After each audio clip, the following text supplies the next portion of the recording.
జాతి ఆవిర్భావం జరిగిన నాటి నుండి ఆ రోజు నుండి యుద్ధం కూడా అస్తిత్వంలోకి వచ్చింది. యుద్ధం కొన్నిసార్లు ధనంపై ఆరాటంతో ఎదురవుతూ ఉంటుంది. కొన్నిసార్లు రక్షణ అనే ఆయుధంలో కనపడుతుంది.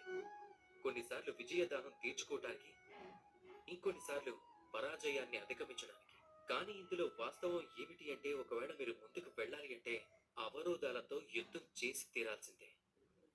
కానీ యుద్ధానికి సిద్ధంగా ఉండటం అంత అవసరమేమీ కాదు.